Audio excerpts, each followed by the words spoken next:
Prefeitura de Penápolis, Secretaria Municipal de Cultura e Turismo de Penápolis, Ministério da Cultura e Governo Federal, por meio da Lei Paulo Gustavo, apresentam. Eu tenho certeza que a minha mãe e meu pai hoje estão muito orgulhosos de mim. Não só eles, mas como o Brasil, Penápolis, minha esposa. E assim que der, eu vou estar visitando eles. Pode falar com a sua mãe, ela tá na linha, pode mandar uma mensagem de carinho para ela. Solonei Silva, campeão pan-americano da maratona desse PAN de Guadalajara. Fica à vontade, Solonei, para falar com a sua mãe, a dona Maria do Carmo. Ela tá na linha, tá te escutando. Alô? Oi, filho. Pode falar. Solonei. Pode falar, Solonei. Você sabe o quanto nós te ama. Você é a razão Só da nossa dizer que vida. eu agradeço tudo que vocês fizeram por mim e que o que eu estou fazendo é só um cisco que vocês fizeram por mim. Eu amo vocês. Imagina.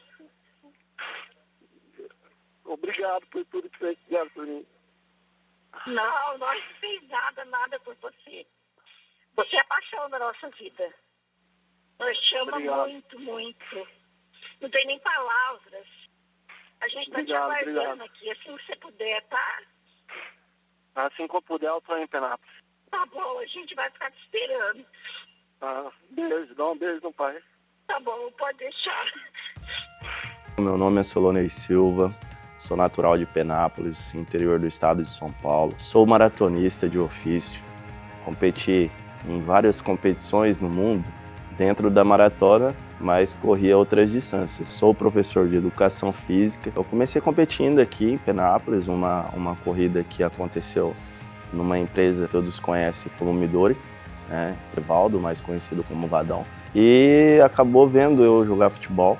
Ele acabou me convidando a participar da corrida que foi feita dentro da empresa, né? Foi a primeira corrida que eu participei. Eu consegui ser campeão logo de cara na primeira oportunidade que eu tive de vivenciar a corrida de rua. Na segunda, que foi em comemoração ao padroeiro de Penápolis, São Francisco de Assis, acabei chegando em terceiro colocado e ganhando R$100. Isso veio uma leve reflexão. Por que não apostar nessa modalidade? Entrei na DAEP, comecei a trabalhar como coletor de lixo. Isso foi me ajudando também, o trabalho da coleta de lixo, de correr atrás do caminhão, de ter que subir no caminhão, pular do caminhão, pular a guia para poder pegar o lixo na lixeira, sair correndo com esse lixo na mão. Também hoje entendo perfeitamente, como formado em educação física, que aquilo ali foi uma espécie de preparação sem querer. E não demorou muito tempo para eu começar a ganhar todas as corridas aqui no nosso interior, mais propriamente aqui no noroeste do estado de São Paulo. E chegou um certo momento que eu comecei a ter a curiosidade de saber como que era lá na capital, lá em São Paulo, como que era os corredores, qual era o tempo que ele estava fazendo. E depois disso, aquele atleta que estava visionando simplesmente correr para poder fazer sua casa, né, comprar material com aquele dinheirinho que ganhava. A gente apelida essas competições pequenas aqui do interior que paga pouco, não tem muito recurso, não tem muitos patrocinadores fortes envolvidos na organização. E a gente coloca o apelido de bate-saco, né? Você vai lá, ganha um saquinho de dinheiro, umas moedinhas ali, e com essas moedinhas eu comecei a construir minha casa. Sou filho de pedreiro, sou filho de costureira, então acabou que a gente mesmo estava fazendo a minha casa na época, e esse dinheiro, o recurso que eu ganhava na corrida de rua, essa grana, 100, 200, 300 reais que eu ganhava, eu comprava saco de cimento, comprava areia. Então eu vi um mundo à parte, fora o meu salário que eu tinha como coletor de lixo na DAEP.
chamo Breno Alves, na verdade, Breno Renan Bufolin Alves. Sou natural de Penápolis. Comecei no judô com 7 anos de idade, nas escolinhas da prefeitura. Meu irmão começou antes de mim, né, no judô. E a partir do momento que ele chegou com a primeira medalha em casa, o foco foi todo para ele, né? A atenção da família foi toda para ele. E aí bateu aquele ciúmes, bateu aquela inveja. E aí eu resolvi entrar também no judô. E a partir daí eu comecei a me apaixonar pelo esporte. A gente começou a se destacar um pouco nas competições aí do interior. Na época o Clube Penapolense nos convidou para participar da equipe que era do clube, né? Uma equipe particular.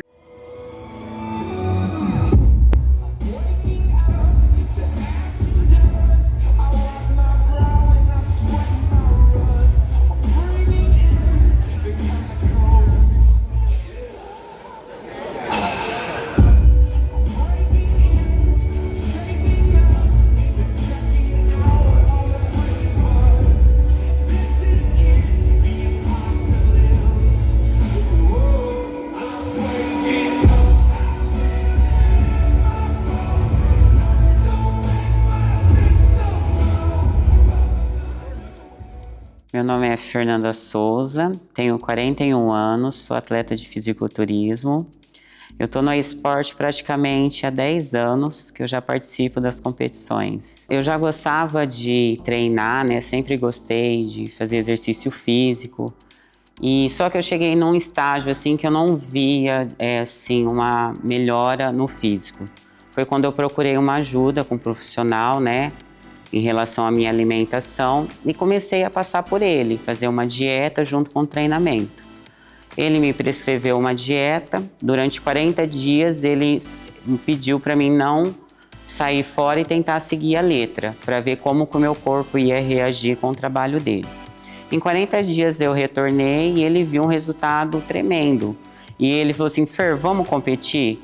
Na hora eu fiquei assustada, porque eu nunca me vi num palco. Falei, eu competi? Falei, imagina. Ele falou assim, não, você tem chances, né, de estar indo participar de uma competição.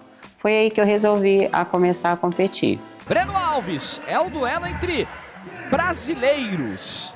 Mas o Breno estará lutando pelo Brasil e o Sérgio Pessoa não, lutando pelo Canadá, como já explicou o Léo Leite. Tá aí Breno Alves, de judô-gi azul, 5 minutos pro bronze, pra primeira medalha brasileira em Miami, e pão nele, Breno. Vale a sua torcida no Brasil inteiro, tá de judô-gi azul brasileiro, Breno Alves. Eles vão trocando pegadas. 2 minutos para acabar. Daqui a pouco vamos ter o Brasil brigando pelo ouro, com a Natália Brígida na categoria até 48 quilos. Beleza, Breno! E pão nele! Breno Alves, um lindo ipom e medalha de bronze para o Brasil na categoria até 60 quilos. Meu professor na época, o professor Sensei Ricardo do Nascimento, falou pro meu pai que a gente tinha um futuro brilhante pelo esporte se a gente mantivesse aquele foco. E a partir daí eu deslanchei na vida do judô, né? Conquistei diversos títulos. Campeonato Paulista eu conquistei mais de 15 campeonatos paulistas. Campeonato Brasileiro eu tenho mais de 6 títulos de Campeonato Brasileiro. Aí, representando a seleção, eu tenho título pan-americano, sul-americano, disputei campeonato mundial, disputei circuito europeu, né, que a gente fala, o circuito internacional, que são as Copas do Mundo, o Grand Slam e os Grand Prix. Conquistei medalha em todos esses eventos. Então, rodei praticamente o Brasil inteiro aí através do judô, algo que eu nunca imaginei na minha vida, né? Um garoto saindo de Penápolis, uma cidade aí de 60 mil habitantes, e está conhecendo praticamente o Brasil todo, e posso dizer também o mundo inteiro, né? Que eu também já visitei mais de 25 países através do judô, e isso era algo inimaginável. Meus pais nunca saíram do Brasil, e aí eu, através do esporte, através do empenho e da ajuda de muita gente, pude conhecer o Brasil todo e praticamente o mundo inteiro. Abre a bandeira, cruza a faixa, Brasil, e comemore sua vitória. Solonei da Silva, vitória na Maratona Internacional de São Paulo do Brasil.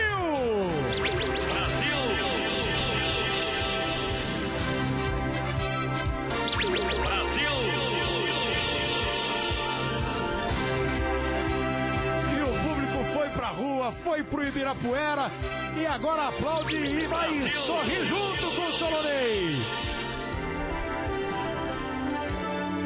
Aí sobra energia para comemorar.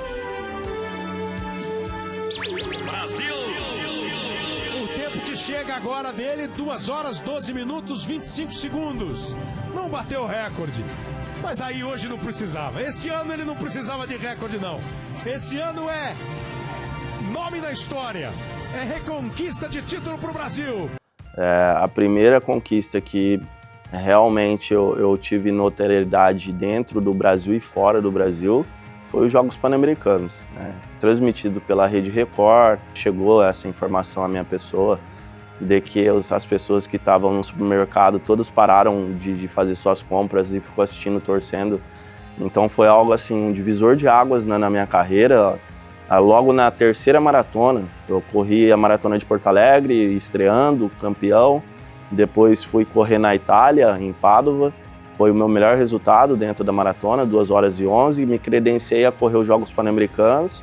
Nos Jogos Pan-Americanos eu fui campeão, né? Então isso daí já deu uma grande visibilidade.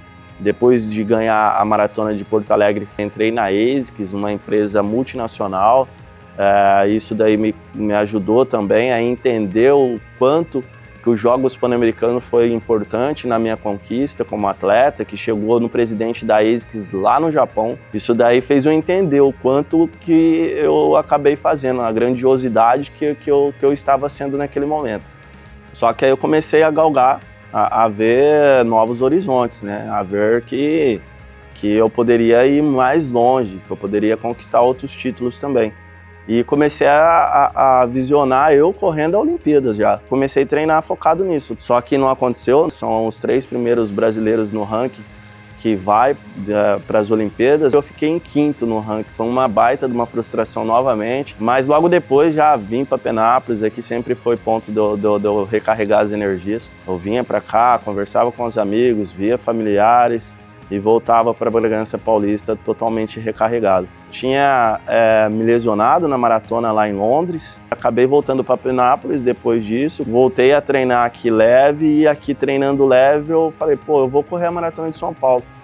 E acabei sendo campeão da Maratona de São Paulo, quase quebrei o recorde do Vanderlei Cordeiro de Lima, que é um ícone mundialmente conhecido. Ganhei ela em 2012 e depois ganhei ela em 2018. Eu sou o único brasileiro bicampeão da Maratona de São Paulo até hoje, dentro do cenário brasileiro. Depois de uma frustração imensa de querer até abandonar a corrida de rua, e voltei a competir visionando estar na Maratona Olímpica, dessa vez dentro do Brasil, na Maratona Olímpica do Rio de Janeiro, né? Eu paguei um preço muito alto, ficando várias temporadas treinando focado nisso. Corri campeonato mundial pensando nisso. Eu era campeão em Guadalajara, então iria defender o bicampeonato depois, né, em Toronto. E acabei abrindo mão dessa conquista por conta do sonho olímpico. E consegui realizar. Para ser muito sincero, eu não imaginava chegar nos Jogos Olímpicos e consegui chegar. Para a gente atleta, a gente chegar nos Jogos Olímpicos é algo como ser um jogador de futebol, ser convocado para a seleção brasileira de futebol e ser titular na Copa do Mundo. São pouquíssimos que conseguiram chegar lá. E eu escrevi meu nome lá, de um atleta que estava correndo aqui na região, que começou aqui numa corridinha empresarial. Eu acho que todas as competições foram importantes, né? Eu acho que não tem nenhuma que não deixa de ser. Mas a que, assim, que eu me superei foi a de 2024, o ano passado, né? Que já fazia um tempo que eu estava sem competir. E eu resolvi voltar a competir aos 41 anos de idade. Eu falei assim, eu vou tentar me superar, vamos ver o que eu consigo em relação à minha idade, até por questão de estar competindo aí com os atletas mais novas, mais experientes. Então, eu acho que o campeonato do ano passado foi o que me superei, que eu atingi o físico, assim, de todas as competições que eu participei, foi o melhor físico que eu atingi, foi o campeonato de 2024. Acho, assim, que a maior dificuldade no esporte, eu como atleta, é questão financeira. Os gastos são muito grandes, né? Uma preparação exige muito. As viagens, o valor da inscrição dos campeonatos não é um valor barato. Aí tem e são campeonatos para fora, né? Que geralmente tem aí de fisiculturismo. Aí entra a parte da alimentação também, os gastos com alimentação, a preparação, a viagem, as inscrições do campeonato. Eu acho que o que mais pesa para o atleta é a questão financeira mesmo. A gente vinha de uma família humilde, a gente não era nem sócio do clube, longe disso, e não tinha nem condições de sermos sócios do clube penapolense na época, né? Então a gente só podia frequentar o clube para treinar. Então a gente entrava no clube às 2 horas da tarde e tinha que sair às 5 da tarde quando acabava o treino. Então imagina você lá com 7 anos, estando dentro de um dos principais clubes da cidade e não podendo usufruir do clube. Então a gente só ficava mesmo dentro do tatame, acabava o treino, a gente doido para entrar na piscina, para vivenciar tudo aquilo que o clube oferece, e a gente não podia. Mas infelizmente no início isso não era possível. E aí a partir do tempo, como a gente começou a se destacar dentro do judô e levar o nome do clube penapolense, eles nos ofereceram o título, né? Aí parcelaram em não sei quantas vezes para meus pais, e meus pais na época compraram.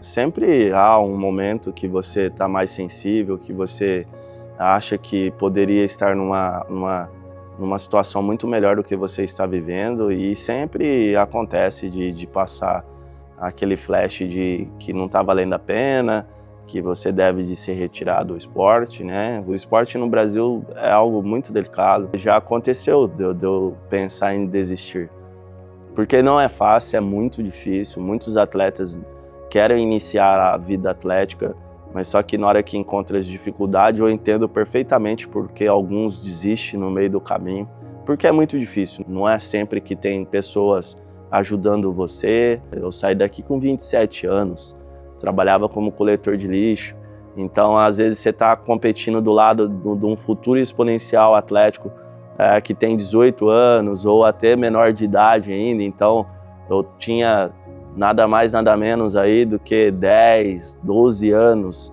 mais velho do que alguns atletas que estavam ali treinando no mesmo local que eu. Você começa a se questionar se realmente vale a pena você largar a família e investir na carreira, e se vai dar certo, né? Quando eu saí daqui, eu saí com a ajuda de alguns empresários daqui de Penápolis, né?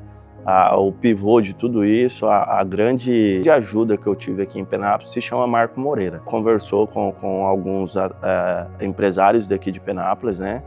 Borges, Volpe, o Ivan Samargo ajudou mais ainda, Dr. Mauro Moreira acabou pagando do próprio bolso para eu ficar lá, morando lá em Bragança Paulista, porque eu não poderia estar junto com os atletas de alto rendimento, porque eu não era contratado do clube, eu não estava dentro do portfólio de atletas do clube.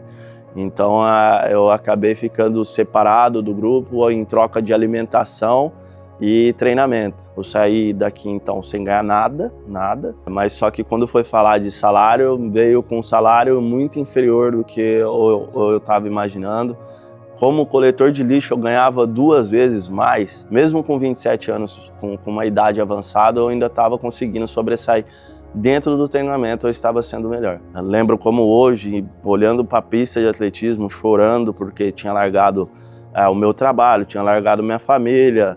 Eu sou natural daqui, filho único, já tinha esposa, já tinha minha casa, e submeter a algumas situações que você vê que você está sendo levado por um campo de inferioridade, não racial, mas financeiro, né? Eu coloquei na minha mente, não tem nada a perder, eu vou arriscar só mais 6 meses, porque eu tinha pedido licença sem remuneração na DAEP. Eu falei, quando vencer a minha licença, eu vou voltar, vou continuar a minha vida trabalhando como coletor de lixo, o qual eu sempre tive muito orgulho de falar. É comum para todo atleta, né? Isso vai no judô, no atletismo, no basquete. Eu não posso dizer que eu não tive apoio, tá? Claro, passamos por algumas dificuldades, alguns perrengues, a gente fala isso, né? Por vir de uma família humilde, a gente morava no Jardim Eldorado, quem é de Penápolis sabe. Enquanto eu estive na prefeitura, a gente teve o apoio da prefeitura, mas mais era para campeonatos próximos da cidade de Penápolis. Só que eram campeonatos amistosos, não eram campeonatos oficiais, né? Porque a prefeitura não era federada. Então a gente não podia disputar um campeonato paulista, almejar um campeonato brasileiro. E aí eu só pude ter a oportunidade de disputar esses campeonatos a partir do momento que eu fui pro clube. O clube bancava minhas viagens, ajudava nas viagens. Quando o clube não conseguia bancar a viagem toda, a gente fazia rifa na cidade. Isso acho que é uma das coisas que mais me marca na minha carreira, é isso. São o apoio que eu tive dos amigos do meu pai, da cidade. Então a gente fazia bingo, a gente fazia pizzada. Então a gente vendia pizza, vendia rifa. Então, a gente corria atrás de tudo e nunca faltou apoio das pessoas, sabe? Então a gente teve apoio de muita gente, sabe? Os amigos do meu pai, alguns ajudavam com dinheiro, alguns ajudavam com a gasolina, outros ajudavam com a inscrição, sabe? Então, eu nunca deixei de participar de nenhum campeonato por falta de apoio ou falta de incentivo. Só que isso a gente teve que sempre correr atrás, sabe? Então, a gente sempre teve que bater na porta, e isso é algo que meu pai sempre fala. Meu pai tinha muita dificuldade de bater na porta das empresas e pedir ajuda, mas de todas as empresas que ele bateu, todas ajudaram, sabe? Então, isso é algo que eu carrego comigo, assim, sabe? Eu não tive falta de apoio quando a gente pediu, sabe? Óbvio que às vezes você vai precisar de alguma coisinha a mais, uma outra coisa a mais, aí meu pai nunca deixou de se sacrificar, meu pai e minha mãe nunca deixou de se sacrificar para que a gente pudesse alcançar os nossos objetivos, sabe? Não, você vai ter o melhor kimono, eu vou fazer o que eu puder para você ter o melhor kimono, para você ter a melhor roupa para treinar. Então, sabe, meu pai e minha mãe abdicaram de muita coisa para que a gente pudesse chegar nesse meu objetivo, sabe? Então, sei que as dificuldades são enormes, mas eu posso dizer que nunca faltou apoio, sabe? Nunca faltou apoio mesmo. Quando a gente entra nessa parte de se preparar para um campeonato, geralmente a musculatura ela fica muito mais aparente, porque a gente diminui muito o percentual de gordura. Então, fica praticamente pele, músculo e veia, né? Então as pessoas estranham isso daí, não é todo mundo que tem acesso, assim, convivência com um atleta de fisiculturismo. Então eu tive muito preconceito em relação a isso.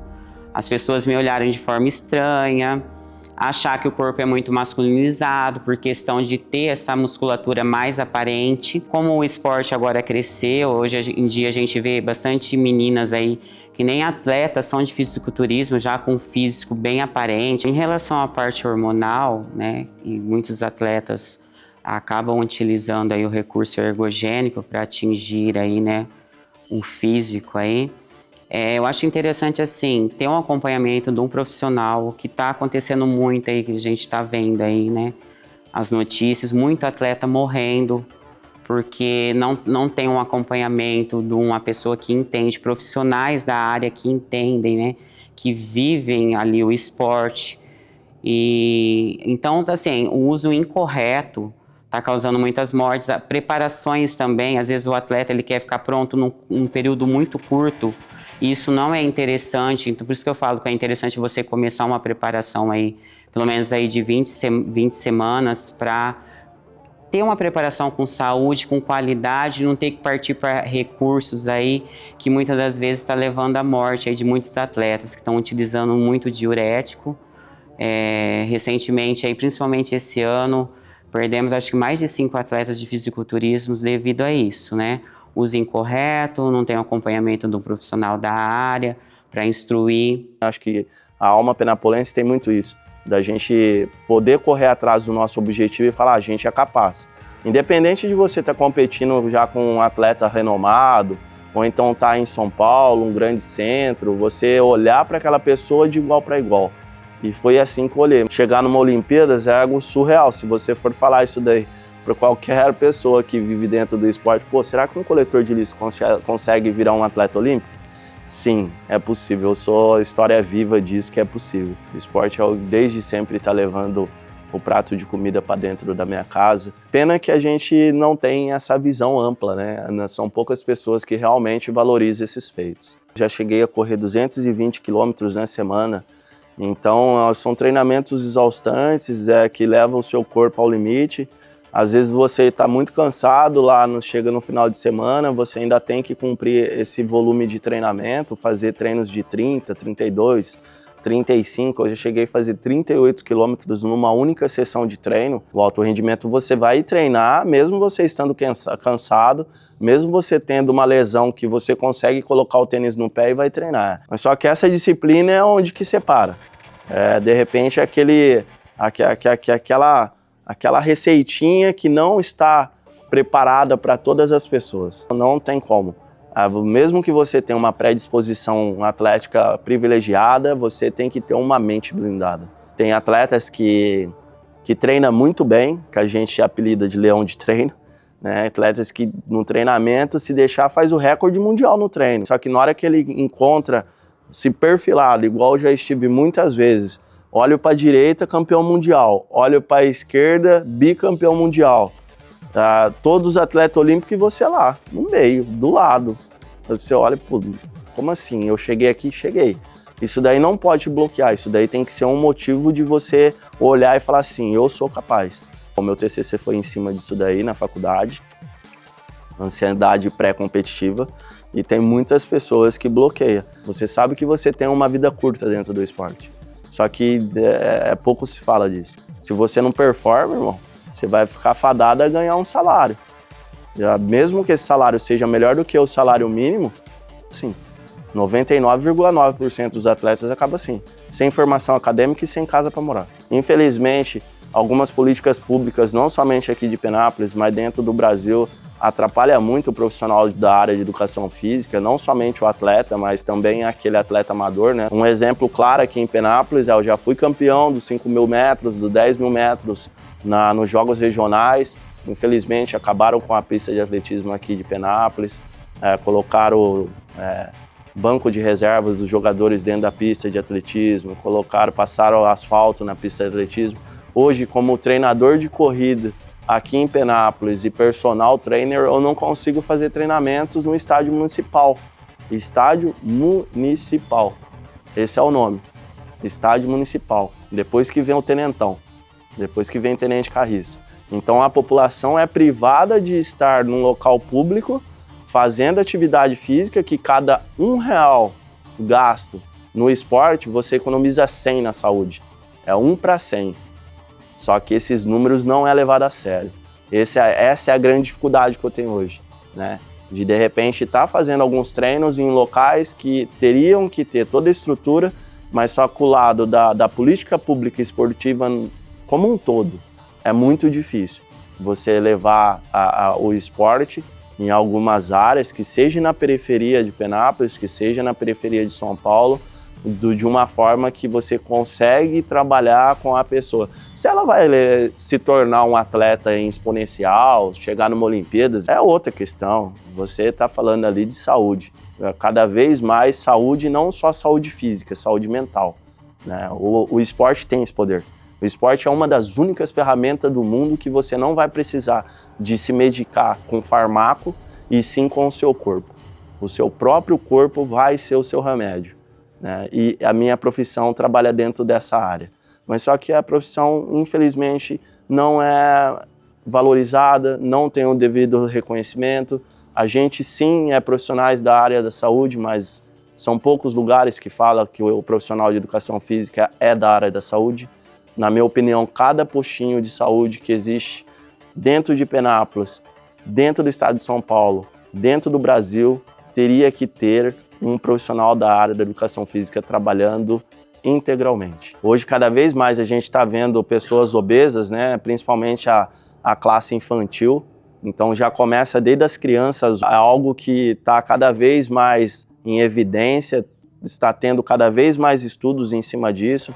A gente está vendo cada vez mais pessoas com depressão, cada vez mais pessoas, infelizmente, às vezes até suicídio. Pessoas hoje, adolescentes que não conseguem se expressar, não conseguem se relacionar em grupo, não conseguem conversar. E o esporte é ferramenta para isso.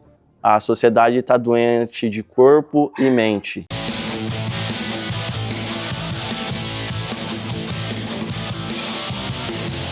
Solonei Silva começou a correr há apenas 1 ano e meio e já é o 3º melhor maratonista do Brasil. Você vai conhecer a história do coletor de lixo que virou atleta. Solonei Silva nasceu para correr, mas demorou para saber disso. A primeira corrida de 3,5 km o assustou. Fiquei um pouco traumatizado por questão de ficar com muitas dores no corpo. Já jogava bola e não ficava com tanta dor no corpo. Depois que eu fui inventar de correr, eu não aguentava trabalhar no outro dia. Só de falar em corrida de rua já começava a doer o corpo. Por conta do trauma, Solonei passou 2 anos sem nem pensar em corrida. Mas ele casou e precisava pagar o aluguel. O dinheiro como coletor de lixo não dava para o novo casal. Então, pausa nos treinos para contar como o gari virou corredor. Nós viemos à casa de Solonei conhecer Vanessa. Graças a ela, ele começou a correr. Aliás, graças a um sonho que ela teve. Para Vanessa, foi mais do que um sonho, foi um sinal. Ela acordou contando que Solonei venceria uma corrida em Penápolis, cidade onde moravam, e que ele ganharia R$100. Na hora que eu sonhei, eu achei que ele nem ia ligar pro meu sonho, nem ia dar trela, mas aí ele acreditou, ele falou, não, vamos. Aí chegou lá na corrida, ele ficou em 3º da cidade, ganhou uma premiação. O primeiro dinheirinho como atleta foi suado, mas foram os R$100 que fizeram Solonei pensar na corrida como profissão. Até ser aprovado como atleta do Esporte Clube Pinheiros, foi gari e corredor ao mesmo tempo. E aos poucos foi conquistando esse amontoado de medalhas. Você vai deixando passar o tempo, tem medalhas aqui da minha região, medalhas de outro lugar, fora do país, que eu corri a meia maratona de Medellín. Então, você vai colocando aqui, às vezes você nem dá conta de quanta medalha você já tem. Aí que você vê que você já correu muitas corridas para o Brasil afora. Em julho de 2009, Solonei deixou a coleta de lixo e passou a viver apenas da corrida. A vida ficou bem melhor, mas para continuar assim é preciso treinar. Hora de voltar para as pistas.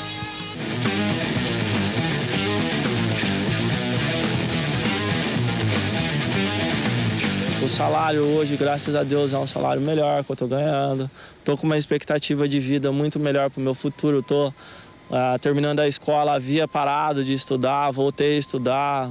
Estou com planos do ano que vem, estava fazendo talvez uma educação física ou então a fisioterapia, uma faculdade, que é uma coisa que há 2 anos atrás eu não estava nem imaginando que eu poderia estar fazendo. Eu tinha parado totalmente de pensar em estudo. Antigamente eu andava invisível com uma roupa laranja. Hoje eu ando invisível com ASICS no peito, que é uma das marcas mais importantes do mundo. Quando eu estava lá dando entrevista em rede nacional, todos querem tirar foto. Hoje você anda, é um ou outro que, ainda acontece. Eu fiquei até surpreso quando acontece, para ser muito sincero, de um pai falar, você sabe quem que é ele? Ele representou nossa cidade. Então mostra que algumas pessoas te valorizam. Mas só que, logicamente, se pensar em atleta aposentado, que a gente, atleta do atletismo, não tem carteira assinada, você sai com uma mão na frente e outra atrás. Se você economizou e guardou dinheiro, se você conseguiu ganhar dinheiro e conseguiu conquistar bens, parabéns, mas essa é uma realidade muito diferente. E quando você volta para você trabalhar e de repente vai falar, eu fiz um nome na minha cidade. Não é assim não. Então a dica que eu dou, se é para ter uma dica nesse depoimento, é que se você está num grande centro e está bem financeiramente, está conseguindo levar a sua vida aí, vai sim na sua cidade natal, mas vai para visitar. Você pode viver do esporte sim. É difícil, não é fácil, é difícil, é bem difícil. Mas para quem é de baixa renda, o que é fácil? Não tem, é só mais uma pedrinha. É você passar por ela, não dá muita importância, ver a próxima pedra, pode ser maior do que aquela que você passou. E sempre vai ser assim, as pedras vão aumentando de tamanho. Conforme você vai crescendo, a responsabilidade vai aumentando, as pedras vão ficando maiores e você tem que estar bem calçado. Você tem que fazer com que essa pedra se torne uma escada para você. Eu acredito que hoje, através da lei do incentivo, hoje tem a lei do incentivo ao esporte, isso facilitou muito, tá? As cidades, os clubes. Então, hoje existem vários projetos através da lei do incentivo. Já participei de um através do clube, mas o clube captava verba através da lei do incentivo e isso facilitava muito, dava uma estrutura ainda melhor para a gente, tá?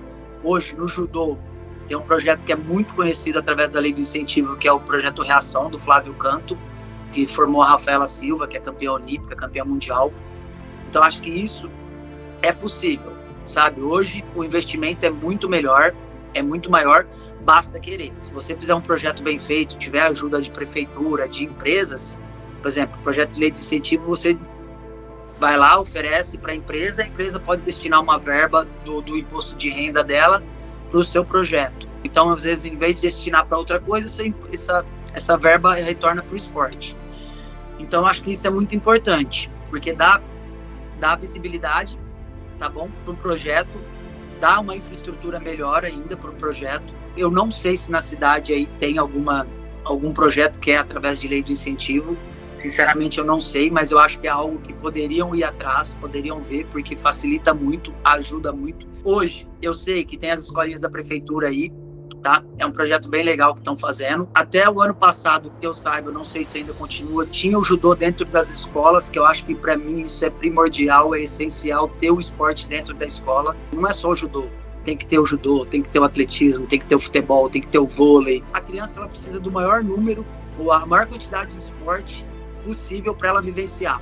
Se ela vai seguir em frente ou não em algum, aí vai depender dela, tá? Mas ela precisa vivenciar o esporte. O esporte é muito importante na vida da criança. E ter o esporte dentro das escolas, eu acho que é primordial. Então, é um apelo que eu faço, sabe? O máximo de escolas possíveis com o esporte, com judô, futebol, indiferente. Tem que ter o esporte. Tem que ter o incentivo. A gente precisa incentivar os professores também, tá? Você tem que dar capacitação para os professores, pagar curso, ajudar os professores, porque também eles que vão fazer essas crianças se tornarem um atleta ou um ser humano fantástico lá na frente, sabe? Hoje o ginásio de lutas da cidade leva o meu nome, tá? Que fica ali no Parque Maria Chica, e isso foi um projeto que eu e meu pai demos entrada para a prefeitura na época, porque o ginásio, o espaço na época, ele era todo aberto, ele só era coberto na parte de cima e as laterais ela era toda aberta. Então, entrava usuários de droga, pessoas iam lá para dormir, sujavam, o ambiente era todo sujo. E na época a gente fez um projeto, na época ia ter os jogos regionais na cidade, e a gente sabe que quando tem jogos regionais vem uma verba extra para a cidade, para investir no esporte, e a gente levou um projeto para fechar esse ginásio por completo e ser um espaço de lutas da cidade. E aí eles aprovaram, fizeram toda a estrutura, fizeram a reforma do espaço. Hoje é um ginásio de lutas que abriga judô, abriga karatê. Então tá um ginásio muito legal, é o mínimo que a cidade precisa oferecer. É uma estrutura adequada, professores capacitados, tá? E aí vai partir das crianças e dos pais dela, sabe? Incentivar, apoiar. Eu tenho certeza, do mesmo caso que surgiu um Breno, surgiu um Solonei, surgiu um Caputo, podem surgir vários. Pode não ser campeão lá na frente, pode não conquistar uma medalha de ouro, não disputar um campeonato internacional, pode. Mas você pode ter certeza que essa criança, ela vai ter um futuro brilhante, não só no esporte, como fora dele também. E vai ser motivo de orgulho para os pais, para a cidade e tudo mais. Eu posso dizer que o esporte mudou a minha vida. Tudo que eu conquistei até hoje foi graças ao esporte, graças ao judô. Se hoje eu sou formado, tenho 2 formações, tudo é graças ao judô. Fiz faculdade com bolsa 100%, 2 faculdades particulares e através de bolsa, então não paguei nada. Eu lutava pela faculdade e em troca a faculdade me oferecia o estudo, sabe? Então isso é algo que o esporte proporciona, sabe? Não é só as conquistas dentro do tatame que eu tive conquistas fora também. Hoje eu tenho uma casa, tenho um veículo, tenho conquistado diversas coisas, tenho conhecido diversos lugares, de vários países, diversas cidades. Tudo isso foi graças ao judô. O esporte me proporcionou muitas coisas, algo que eu nunca imaginei na minha vida. Posso dizer que eu não sou uma pessoa frustrada, eu realizei todos os meus sonhos. Para as pessoas aí que procuram aí ser um atleta, né, ingressar aí no esporte, ter força de vontade, superação, né, para encarar os desafios, obstáculos aí, né, que a gente sempre tem no esporte, isso daí, acho que em todos os esportes tem, não só no fisiculturismo, né, se dedicar aos treinos, à competição, ser humilde também para aceitar aí críticas construtivas. Eu acho que aí vai se tornar uma pessoa, assim, um atleta profissional mesmo aí de sucesso. E saber respeitar também seus adversários também, isso é importante também, ter esse respeito aí pelas pessoas no qual a gente vai competir, que elas estão lá passando pelo mesmo objetivo que a gente. Nunca desistir, tenha superação, supere os obstáculos, que eu acho que esse daí é o segredo aí para um sucesso aí no esporte. O atletismo é muito democrático, você não precisa nem estar com um tênis no pé. O atletismo ele é transformador, então fica o convite para vocês estarem conhecendo o atletismo. Não é só a corrida de rua que existe dentro do atletismo, você consegue desde os 100 metros, para aquelas pessoas, eu não gosto de correr, eu não me sinto confortável. Tem o arremesso de peso, tem o lançamento de dardo, tem o disco, tem o salto em altura, tem o salto triplo, né? Então fica aí essa dica para vocês irem lá, conhecer, aguçem os professores de vocês, questionem sobre a modalidade, questionem sobre outros esportes, que esporte é vida. Um recado para as crianças de hoje é jamais desistir dos sonhos de vocês. O Breno, lá de 6, 7 anos, tinha sonhos e hoje ele realizou todos os sonhos dele. Nunca desista dos seus sonhos, porém, não passe por cima de ninguém, tá? Você vai encontrar dificuldades, vão ter pedras no caminho, mas saiba ultrapassá-las e sem passar por cima de ninguém. Sempre respeitando o próximo, sempre respeitando os seus pais, os seus professores, os seus amigos, tá? Busquem o melhor de vocês, a melhor pessoa que tem dentro de vocês. E isso sem passar por cima de ninguém, sem desrespeitar ninguém, tá bom? Acreditem nos sonhos de vocês, que um dia vocês vão chegar lá, com certeza.